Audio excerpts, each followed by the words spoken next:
their appetite for the exotic extended to their opponents as well. A late-night snack there. From down under to on top of WWE, the Bushwhackers have dealt out a licking and have taken them too. En route to winning 26 tag team championships spanning their career around the globe. You can't prepare because they're not prepared. They just get out there and go nuts. These guys are a little bit wacky. I guess that's why they're named the Bushwhackers. But even if imitated, there's no way Cousins Luke and Butch could ever be replicated.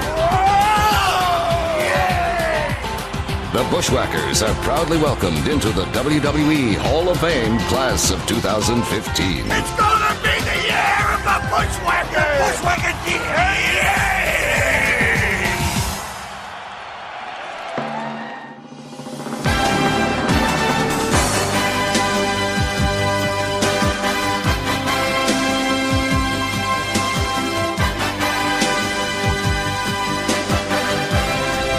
And we're back, ladies and gentlemen. As you heard it, the Bushwhackers are going to be the recent induction into the WWE Hall of Fame.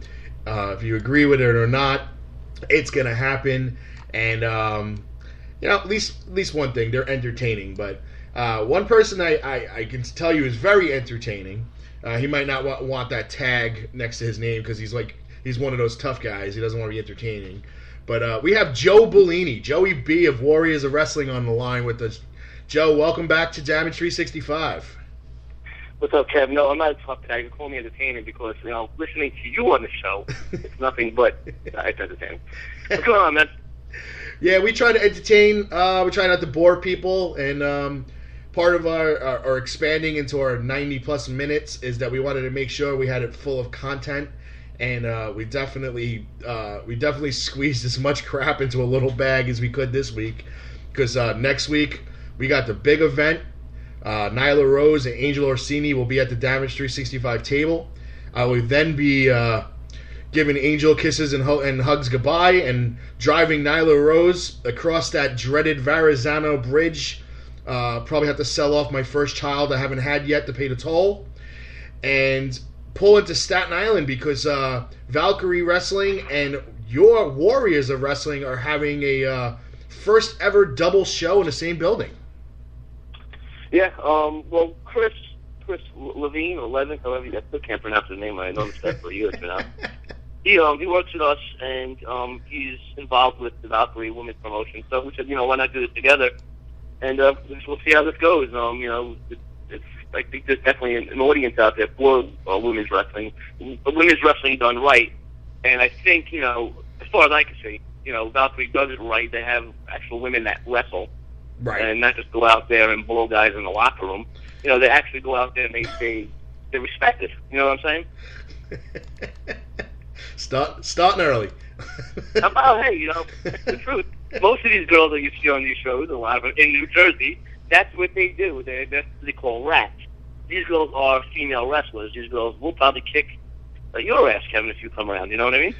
Yeah. There's a couple of them that... No, these girls are very tough girls. These are trained professional female athletes. I think Little Jeannie is going to be on the show. Actually, she was training at Johnny before I got there.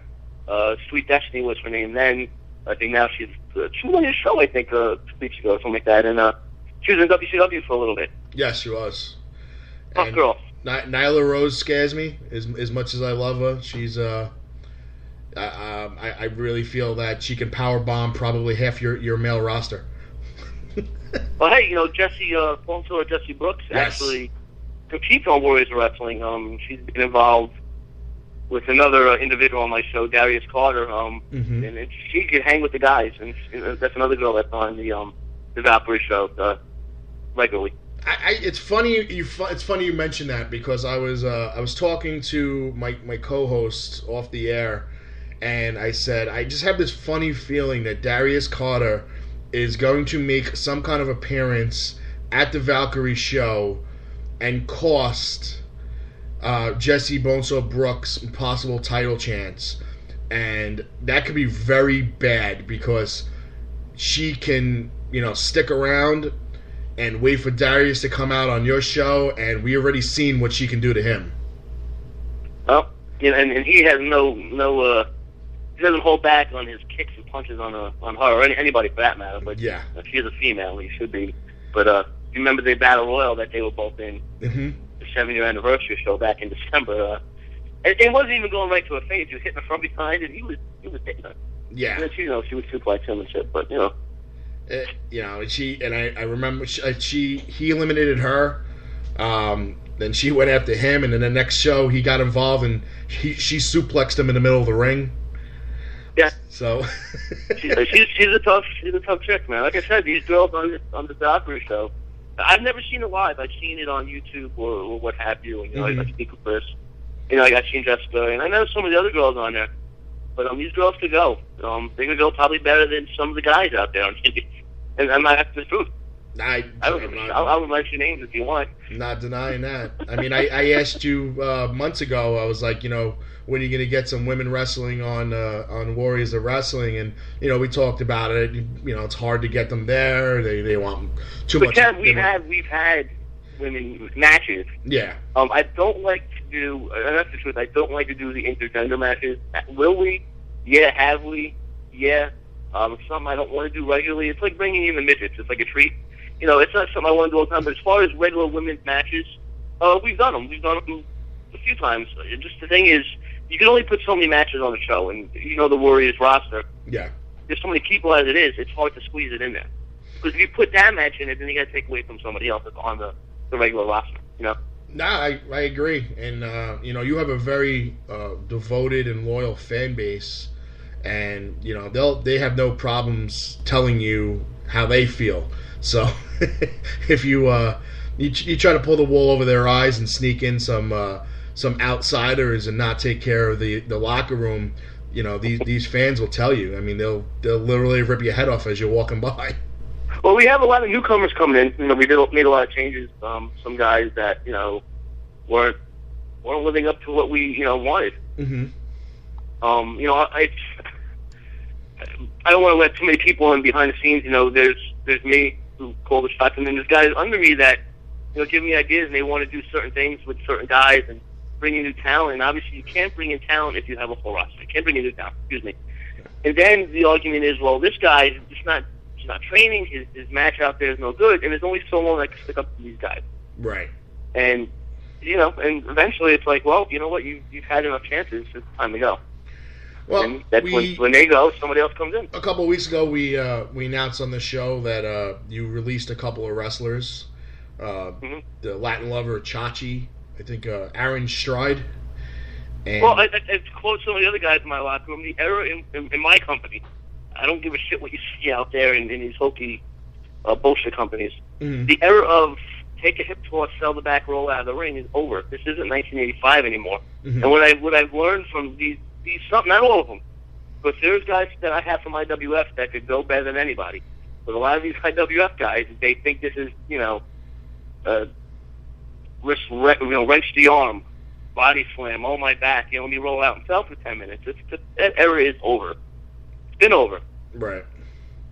Well, I mean, you're the boss. It's your company. You get to decide the direction it goes. Like I said, the fans will let you know if they're for it or not. You have enough veteran guys in the locker room. You have a guy like Chris Steeler who's been your champ, who's been around, who knows the business, and I still say, and I'll stick to my guns, he'll be the first guy out of your brand since I've been attending to make it to developmental for WWE if that's what he decides he wants to do. I can see it. I mean, Steeler versus what's his name, Anthony or Tony? I don't know which one he goes by. You were at that show. That last August. That was our match of the year, and it's not on the best of Year 7 DVD. I don't know how the hell I left that off. But that is by far is the match of the year. You can check it out at youtube.com/WOWTV Live, all one word there. Mm-hmm. I think it's our second most viewed match on there, or third most viewed match. It's only a few months old. And that was a hell of a match, and Shields could go with anybody. He's good. I was told prior to going to my first ever WoW show, he's friends with a mutual friend of mine through the Halloween business. He said, my friend wrestles for Warriors. Go check him out. And immediately, as soon as I saw him, I was like, wow, this kid's got it. And every show, he just got better and better and better. And he continues to get better. Like, he's not regressing. He's not resting on his laurels. He's getting better and better. And he wrestles like people are watching. Like, someone with a clipboard is taking notes. And this is what I said last week on the show. Respect the business. Go out there and perform like you're performing in front of people that are scouting you. And that's the way you should do it, because that's the way you respect the business. You go out there and you stink it up and you're sloppy, not only are you disrespecting the company you're working for, you're disrespecting the business, the sport, and guys yourself. like that won't be on my roster anymore. And obviously, I have Steele, like I said, is unbelievable athlete. But guys out there that are sloppy and just don't give a shit. And you know what? I'm not saying don't get, like, if there's a guy in the school training and busting his ass and really putting, that guy I'm not going to get rid of. Right. But if you got a guy that doesn't give a shit out in front of the audience on shows, and it's not training, and just it looks like garbage, then no, you're not going to be around anymore. If you're going out there and playing Botcha Mania, it's what the hell am I having? There's thousands of guys out there I could bring in. You know what I mean? Nah, absolutely. I mean, I'd rather see two students go out there and botch it up, but they're trying and learning, than watch a guy who's supposedly in the business for 5 years stinking it up. Exactly. I mean, if the guy's trying and bust his ass, there's a lot more leeway given than the guy that's we want our product to be fucking top notch. Look. Nothing's worth doing if it's not done right? Exactly. We put a lot of work into this. You do. I mean, I'd be honest with you. I told you this before. I prior to going to your first show, I had no idea that there was independent wrestling out of Staten Island, and it's sad because I'm a native Staten Islander, born and raised. Moved to Jersey in 2009. I had no idea. I did a Google search for local independent circuits, and you guys popped up, and I was like, wait a second. I'm like, I used to go there to batting practice when it was Whitey Ford's, and I used to go there and go to the hockey store that used to be there, and I was like, I had no idea there was wrestling. It's funny you bring up the Whitey Ford. Somebody mentioned that the other day. It's like, I totally forgot that existed there. Yeah. And I don't remember when it changed over, but man. And where you guys are, there's that store behind you, is in that tunnel. That used to be TNC Sports World. That was a hockey and baseball store. Well, that was there when we were running shows, and that went out of business. I think now it's a pharmacy. Yeah, now it's a pharmacy of all things. Yeah. Yeah, because Staten Island needs more pharmacies, not mom and pop sports stores. Right. Well, yeah. I don't know how any pharmacy that side stays in business with the Walgreens and CVS on every corner. It's like it's the same thing in Jersey. It's like mom and pop was on one corner, Walgreens and CVS are across the street. Mom and pop store gone within 6 months. So I mean, it's terrible. You live in Jersey, you know all about it. Yeah, right. I'm more south than you. Yes, a little bit closer to the water, a little bit closer. Okay, I have some other things that's been going around. It hasn't been a secret. It's been put out there public.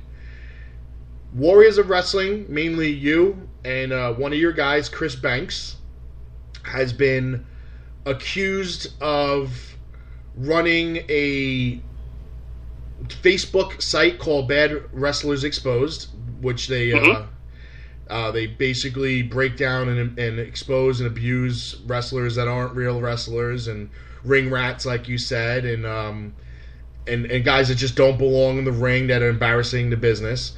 And you got used on a couple occasions by a couple of people. I'll let you say what you want to say. You've been accused of that, and that's when I contacted you, and I know you would love to come on the show and put people in their place and let the truth out.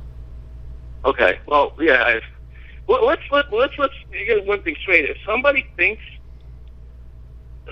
this isn't where it originated from, that was a fucking faggot, Wayne Tag, the Wild Thing, whatever that jerk off fucking name. If he thinks it's me or Chris, you know what? And I'm a lot nicer than Chris Banks, so let him go say something to Chris Banks. If he thinks it's me, come down to Fun Station on Tuesday, Wednesday, Thursday between 5 and 9. I'm